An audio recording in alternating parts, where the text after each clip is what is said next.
So you may be asking yourself, Kate, what the heck is a radius planter? Here is the backstory. In high school, I really loved geometry, and you learn all these geometric terms. Well, when I started thinking about planters, I started thinking about what happens if we put a centerpiece in and then we create a planting that literally marks the trajectory of a radius across the planter. How this evolved was me choosing a centerpiece and then doing these really beautiful arcs that come out from there. And what results is this just sensational planter that looks great flanking a doorway or maybe like the entrance to a gate because it draws your eye down to like a door handle or something super fun like that, or even like a vista. I'm gonna show you how it isn't just I put a centerpiece in and I create a bullseye, but there's nuance to it. And this nuance, again, is what's gonna take your container game like next level. It's gonna kick it up a notch. Today, we're back in action, and I've decided I wanna do something that is like soothing for my brain. And this is something I came up with a couple years ago. It's like modern, yet creative. It throws people off a little bit, but then you look at it and it's like, if you could have like a massage in your brain, that's what this type of container does for me. Let's talk about what we're working with today. We are using another container from Crescent Gardens. This is 22 inches. This is their Slat planter. It is like a giant cube of loveliness. I adore it. And 22 inches wide, 22 inches tall, 22 inches deep. It's a cube. Okay, next. Let's put on the gloves for this one. I was thinking to myself, you know, I haven't used a traditional triangle evergreen shape yet, and I really want to show one to you. So I went to my nursery this morning and I pulled up this cutie. This is a Camasyparis. So the Camasyparis is a cypress. So think of it as like a relative to like that lemon cypress that everyone sees at the grocery store. That's like a little triangle baby. I love this one though, because not only do you get this really soft, beautiful blue tonality to it, the bark is awesome. It is so great. It's got a little bit more red to it, really interesting movement. I will bring you in close and I will show you what that's doing. But this is a Camasyparis and it's called Blue Surprise. And let's go through some stats. It is hardy down to zone 5 and up to zone 9, so a nice little bit of range there. It is slow growing to 6 feet. So that's actually, by the way, a slow growing conifer, slow growing evergreen. That is a beautiful choice for a container. It does take full to part sun, which I love. And it says it has exceptional steel blue foliage. I would argue it's got a little blue steel going on. And it grows in a narrow, upright habit. This, my friends, is our baby that we are starting with, and I am so tickled. So right away, since I know what form my container is taking, let's just throw it in. The next aspect of a radius planter is you're gonna choose your different kind of arcs that will appear as we go down towards the corner or the outer edge of this container. And so I've brought in a couple of different things. I have decided one of my layers needs to be bright because I love the contrast of foliage. I mean, honestly, this radius planter really is all about the foliage. And whenever you have an icy blue like this, I love to bring in a deep green, a bright green, because this heightened contrast is lovely. So I was playing with the idea of this, or I was also playing with the idea of coming in here with a little Euphorbia. This is Ascot Rainbow. This one is a Carex called Feather Falls. You know, I actually think I might go with the Carex, but let's kind of carry on and we'll see. Oh, Brian doesn't like that one. Seriously? Whoa. All right, we're gonna move forward with my Carex Feather Falls, even though Brian is voting no. He says the Euphorbia looks much better on camera. Okay, we'll try it both ways. So let's go here. You ready for this? I'm gonna use 2, and I know there are people out there gasping, but it's gonna be okay. We're gonna do this. We can do hard things. Alrighty, if I had a bigger container, I might do 3 across, but I'm just sticking with 2 for now. Next, the layer that my brain really wanted to see was bringing in kind of a little bit more of this blue icy foliage. And so I picked up 3 of these adorable cabbages right here.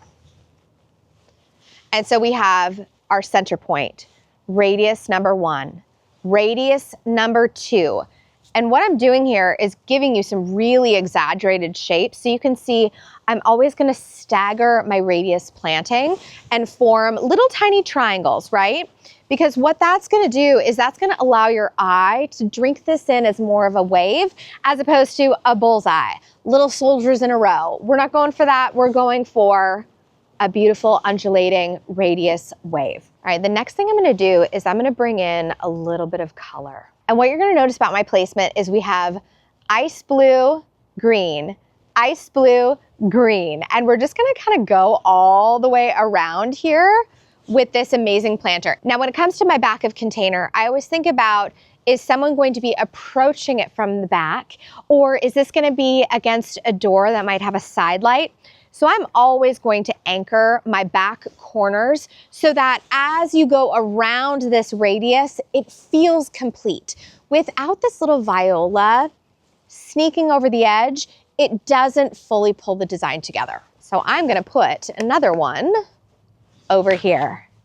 So as we go up, you can see first radius is my Carex, second radius is my little tiny cabbage, and then my last radius are these sweet violas that are going all the way around. Bonus point territory here, as always, is a moss. I mean, this is almost something I would use in addition to this last radius. This deep green is lovely. We could also do a chartreuse moss. Oh my gosh, that pulls. Do you see the brightness in this Carex? How that pulls it in? That is really good. Or if you are a trailer kind of person, this is where I might put in a little vinca, Wuju's gem, something like that. Our state has put ivy, so hedera, on the no-no list. It is now a banned plant.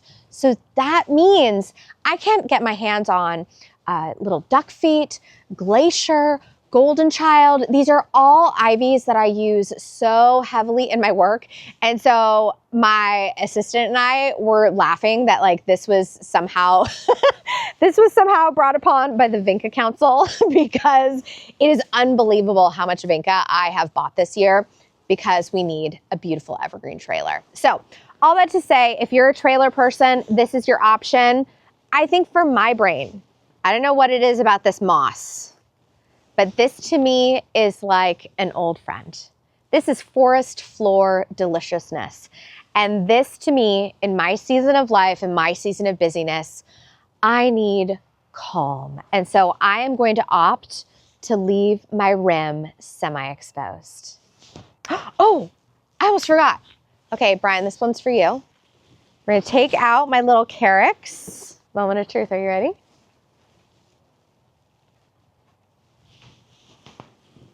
Okay, that's really cute too. Am I right?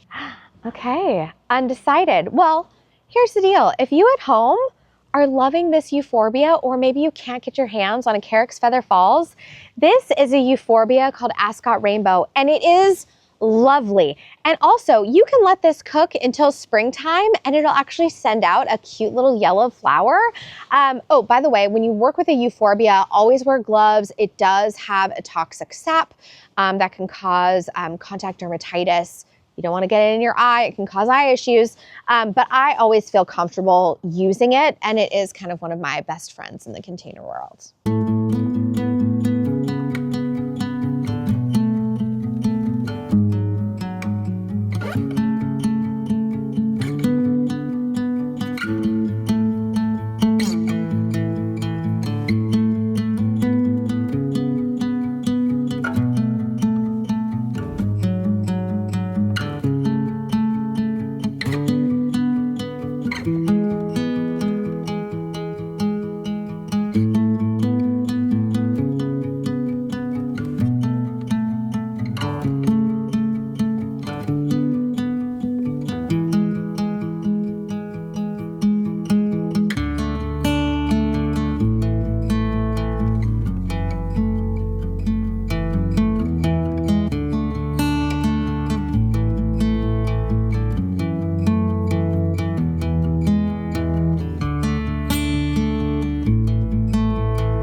Okay, friends, plot twist. When I originally laid this out, I think I put a viola here, which I don't know what I was thinking. I think I wanted to fill this corner, but what I forget is that this is actually kind of my next ring. So what I decided to do instead is I decided to really accentuate this downhill, kind of like, I don't know, this little waterfall down to the corner, and I've just put my moss in this one corner because it almost feels like ring 1, ring 2, ring 3, boom, ring 4. Hashtag not a bullseye. Also, the other thing I talked about in my last video, that it bears repeating. To all my friends out there who live in wet climates and love themselves a cabbage and kale, when you plant your cabbages and your kales, give them a little tilt, a little forward nod. So if you look at these, I have them back at a bit of an angle. So their little pot, their root system is more like this, as opposed to up and down like I would traditionally plant. And it's because visually it is so much more inviting looking at this round, happy face. And also you won't have water settling in the middle of your cabbage and kale, rotting it out. All right, my friends, this is looking so good. Shall we take a look back in time at our previous container?